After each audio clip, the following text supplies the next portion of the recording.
Great to have you with us. And in our first story, 3 suspects arrested in connection with a foiled attempts to destabilize the presidency are expected to appear in court today. Dr. Frederick Yao-Macpalm and his 2 accomplices, Ezo Kafui, a local weapon manufacturer, and Bright Alan Debra Ofosu, aka BB or ADC, were picked up last Friday for allegedly plotting a coup against government. But speaking on the Super Morning Show today, lawyer for the suspect, Victor Adaudu Kojoga, says his suspect or his clients were set up. According to him, some persons might have gone to plant the weapons at the said hospital to implicate Dr. Macpalm. This is a big joke. It's a big joke. We should not glorify this.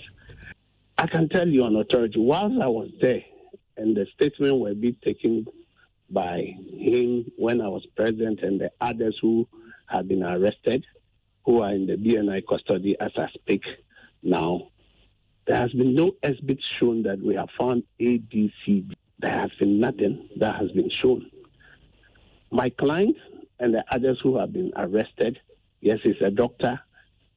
In all this, I think that this is a setup.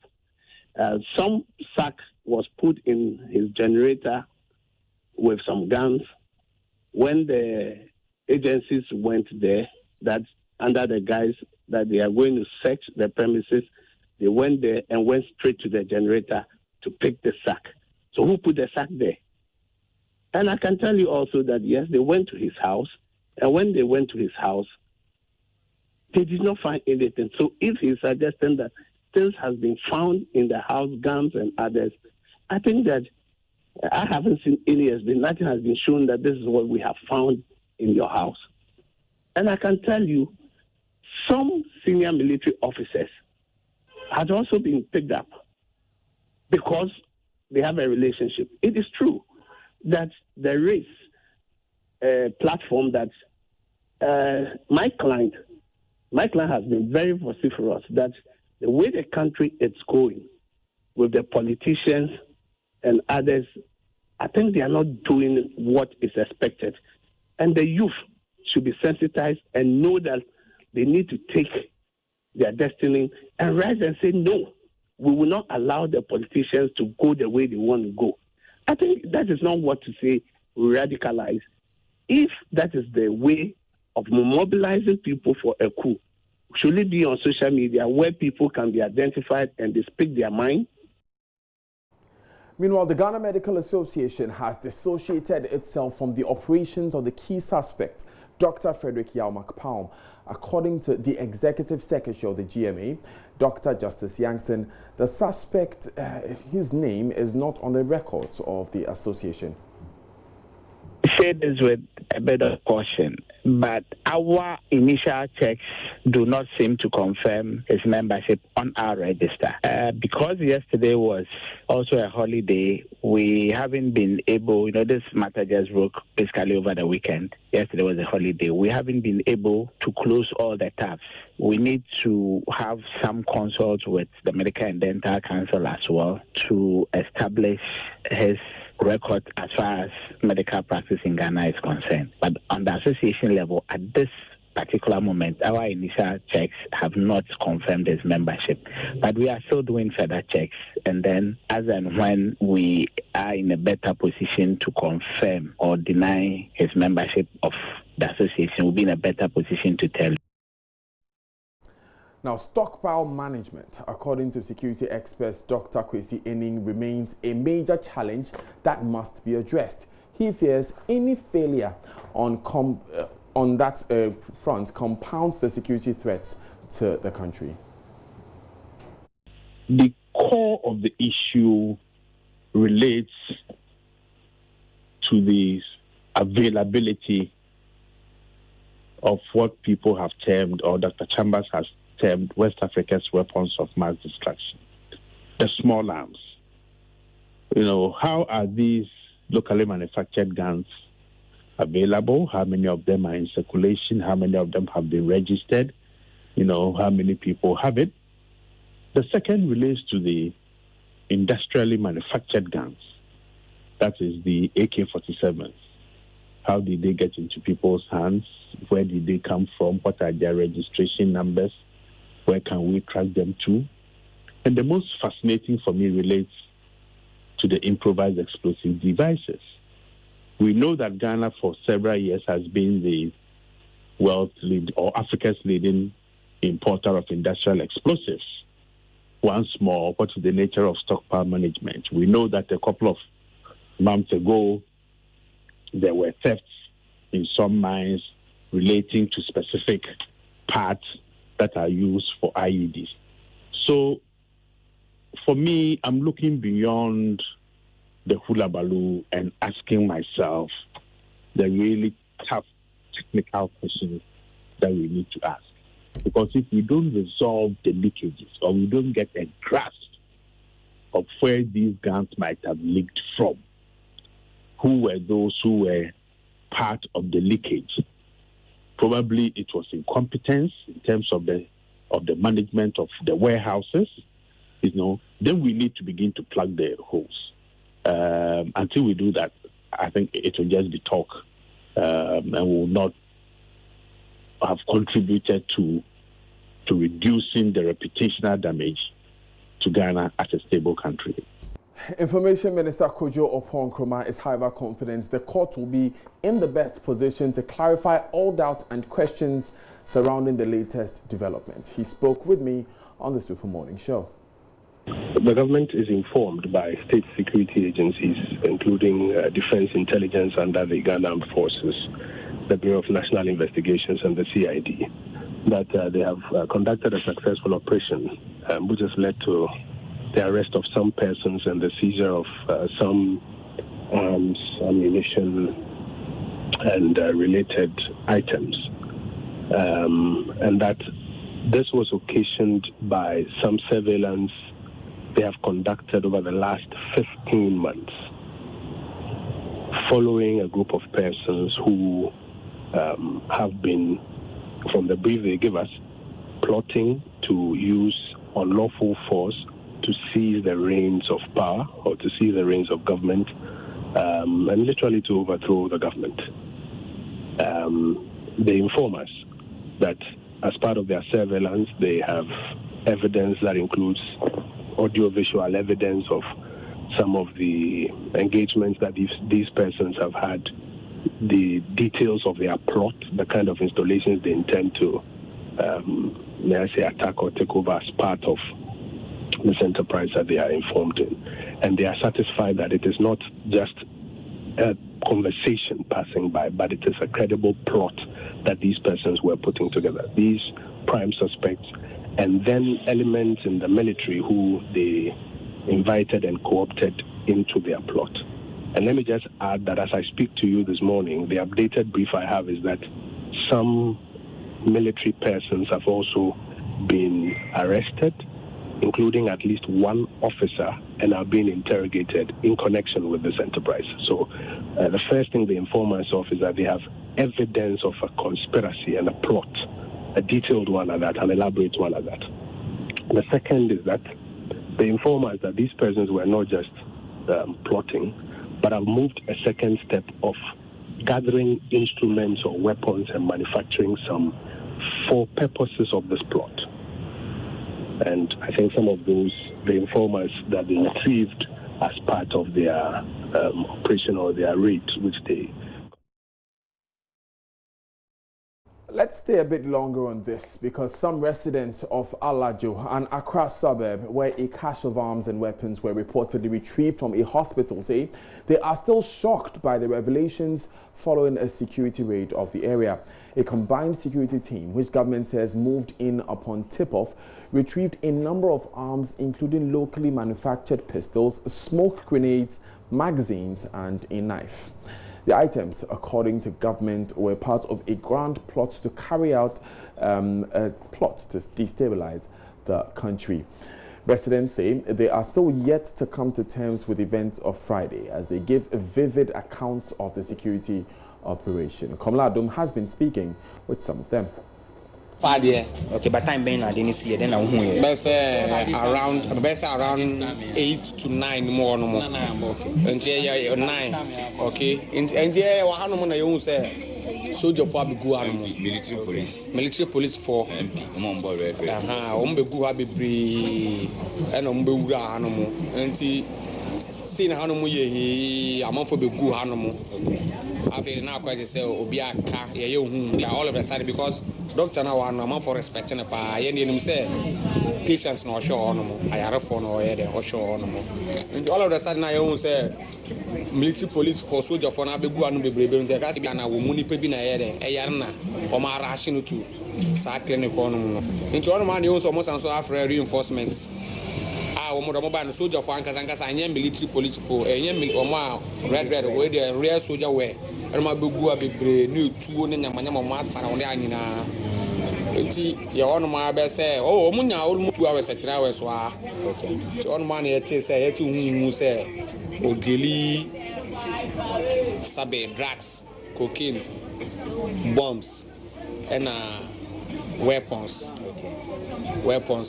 say kind okay most na etuo nti enyimre mu no na esanse hu say ase oyata osha yare for at the same time so o daily drugs nti omo de ni koy ana wo me fa no koy wo me fa na yon no nkwan krampo wo me fa amanfo be koy ba yon ma ye edwuma no most no ye wono ma nipa kese private for kese VH for no nyamanyama kasa kese no mura inside hospital I don't know any normal hospital ye go say as any individual bia betumi de na wura obi ye wo pene na be shona ya to do no okay but who say ayare for ekoho koja yare sa ayare for before we say ayare for ekoho no na ye normal hospital ye bietu wo okay so say normal hospital ye bietu wo na obi yare na ko but we always be ano ya to do no okay obi yare on say you no row up na to do no but munim obi a wo area here or wako hospital or wako sa ayare wo hoda no area dey mo ntan ko no o janu ma normally sana pa no yes V8 like say even po ohun GV government cars ni bi ebe ko no mo ye ndie ye nim de ekoso mo ye de nim say clinic ana say hospital na man for ye de e ko nti en santa ye adwin shedan ko. You just heard Komla doing a chat with some residents of Alaju there who chose to remain anonymous, which is why their videos did not play. Now, they describe in detail how exactly Dr. McPalm was arrested.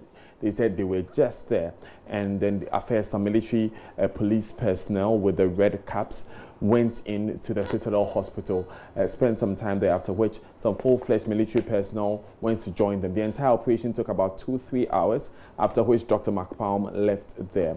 Interestingly, they say the story that was circulating in the area was that he was a drug dealer and a weapons dealer, an arms dealer as well. They also insist that though he is known to be a doctor and the Citadel is known to be a hospital, it's not really a place that residents of the area frequent. They see that it's more of persons who drive big vehicles like 4x4s, like SUVs and Land Cruisers and the like. Komla will be joining me in studio shortly to give us some more details of what he uncovered when he went there. But the assemblyman of the area, Ismail Ahudu Hadman, has been speaking for the medical officer of Citadel Hospital. He describes him as a well-respected medical officer in the area. I went to the area to ascertain the facts on the ground. So those people who are selling things in front of the hospital, I interviewed them. So I told the people to be patient because the man we know is a doctor and he's a good man, also good related, sharing jokes in the area. He has a good character which we all know in that area. He favors a lot of people also in the area. So we cannot say anything which we don't know.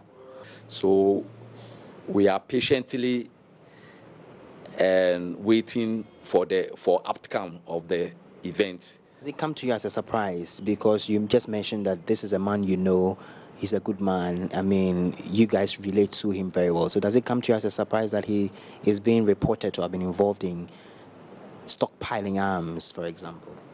Yeah, it's a big surprise.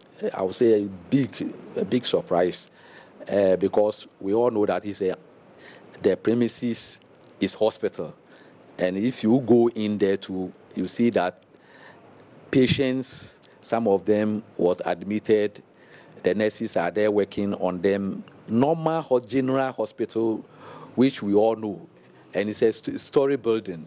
So if there is some activities at the backyard, I don't think those in the main building will know. I've been speaking to some of the people around there. They say, well, even though it's a hospital, they hardly see community folk go in there to seek treatment.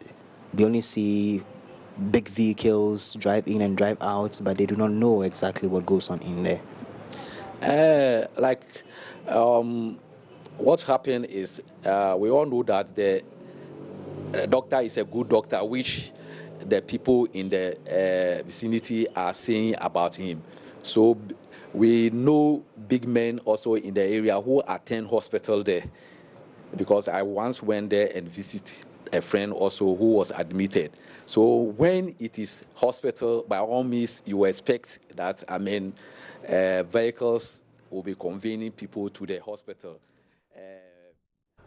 Komla Adom is now with us in the studio. Komla, welcome. So you've been there. Is the Citadel Hospital still in operation? Well, Daniel, when I went there, I did not witness any form of movement. Even though the facility has not been put under lock and key, there's been no movement whatsoever. I'm told by residents that since Friday, there's been no entry or exit of anybody in. So basically, they are not working as a hospital. Yeah. What more have you gathered from the area? So, Daniel, I've been speaking to many residents, of course, who are still shaken by this. I spoke to one of the witnesses, for example, who tells me that a few months ago, there was a shooting incident in the area involving two men who pulled up on a motorbike and seized the mobile phone of a noodle vendor and then, fired some shots in the air. And so that incident a few months ago has shaken them. Now, fast forward, Friday's incident and the discovery from what we're learning from government has shaken them the more, because they never in their wildest dreams thought that there was any such activity ongoing in the hospital where they regarded the man, Dr. Palm, as a professional. They seem surprised that he could be involved in something like this. Absolutely, Daniel. They simply cannot believe it. From my interaction with them, not one person can believe the events or the revelations that we've come to know so far. Well, there's definitely more to this story, and we'll be bringing you more as and when they go to court and developments. Okay, thank you very much, Komla Adom. Still to come in the bulletin, Ghana Health Service to deliver drugs for the treatment of an outbreak of scabies in the northeast region as more communities report fresh cases. That's up next. Stay with us.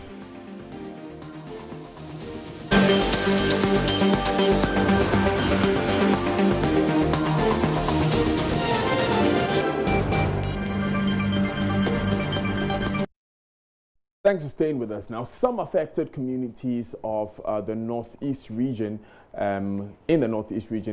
which are being affected by the scabies outbreak, have begun receiving treatment weeks after the outbreak. The disease, which was first reported at Dadgri, has seen many, including a 10-year-old boy, on the verge of losing his penis.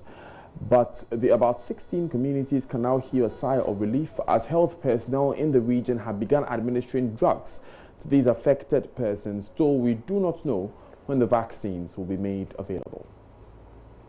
We've had some drugs that we are starting with, and many more drugs will be arriving soon from our headquarters. The disease spreads through personal contact and then getting into contact with formites that have been used by infected people. That is clothing, bedding, sponges, and towels. So that is why we are educating them to avoid. And also, we are educating them to disinfect their clothing before they wear them again. Because if you are an infected person and you wash your clothing and you don't properly disinfect them, the parasites remain inside. So if you take them and wear again, you get infected again. So that is the education we're giving to them, asking them to boil their clothing before they wash them and dry them in the sun to ensure that all the germs, all the parasites are off. Have you been able to trace the genesis of exactly how this outbreak occurred? We've not been able to do that. We are doing epidemiological studies to determine that.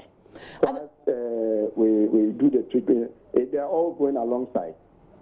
Okay, so at the moment, do you feel like you have the situation under control, or is it out of hand? Sure, it's not out of hand. It's under control. Nobody has died out of it. It only makes you uncomfortable. It doesn't kill.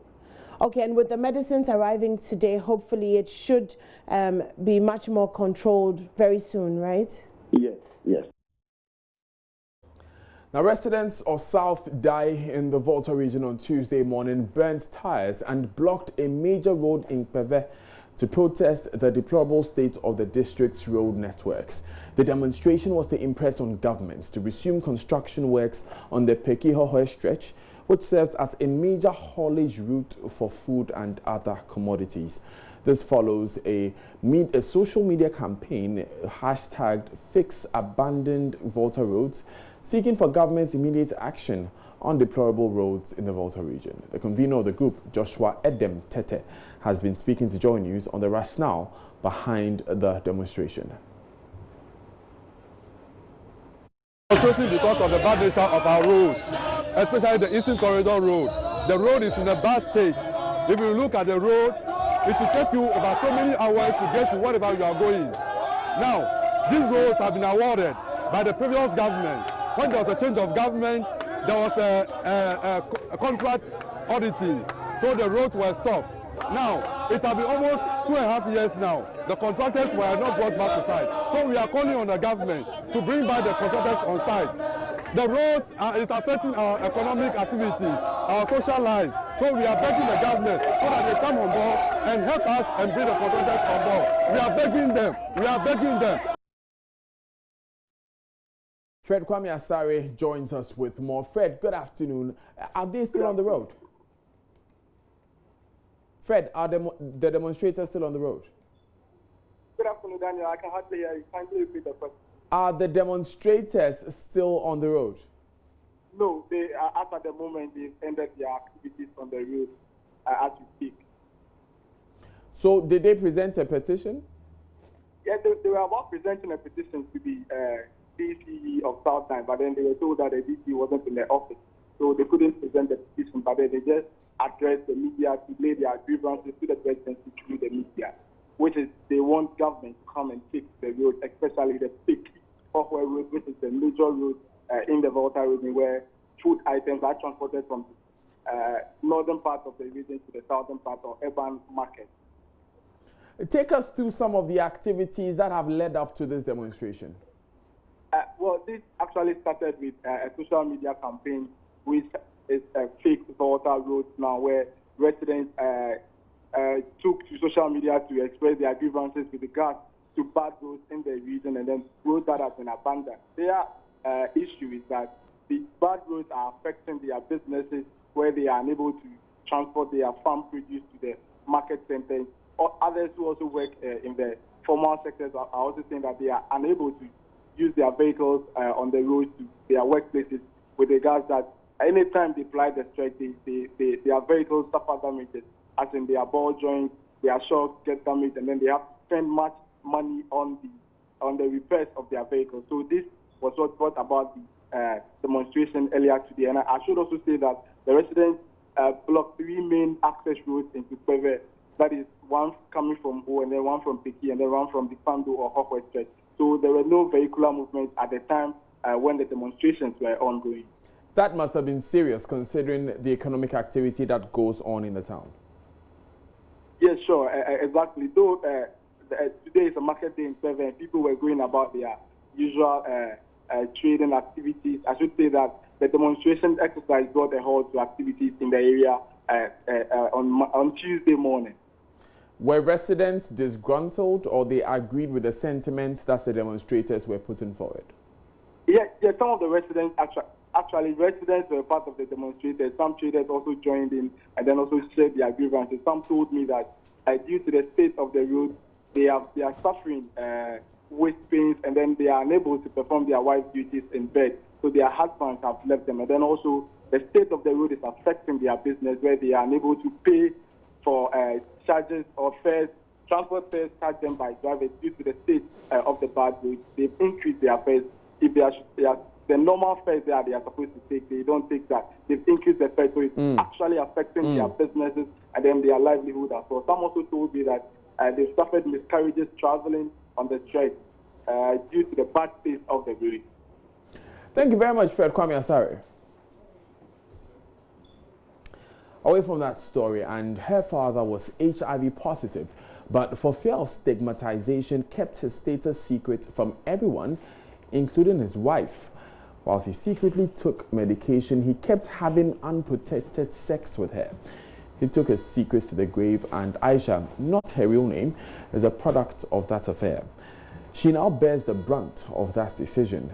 She was born HIV positive, but was diagnosed at 8 after spending 3 years in a mission house. Even then, Aisha was still not aware of her status until age 15.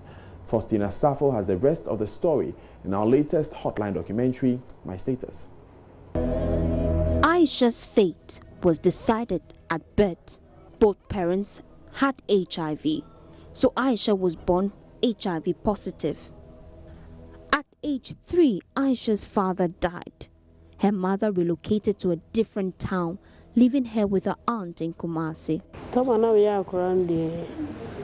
8 years, I'm tired. To know who are the crew. You're training now. I'm going to make hospitals. I'm going to have the crew having a hospital. I'm going to make a surgery. They got there almost 3 years. And so I saw for no catch me Anthony say. Now, people here can say HIV in a hammer. Now, so for now, because I'm a PPSB or tray hospital in the PPS near the call Agogo. I told you Agogo hospital. I'm going to check here. I am Panama HIV. At the time, Aisha was too young to comprehend what she was going through, so her aunt kept it a secret until she became a teenager. When it comes to children, you can't disclose to a child that is 3 years or 10 years. It's whereby the child is from 12 years up to 20 years. That's where you can disclose the person's HIV status to her. Aisha is now living with her uncle here in Accra. She dropped out of school due to stigma. Because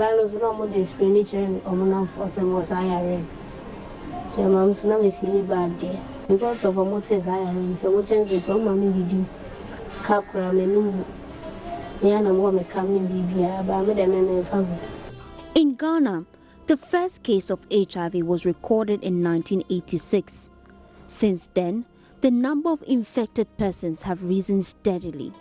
In 2013, the United Nations introduced what it calls the 1990-90 Agenda in an attempt to get the epidemic under control.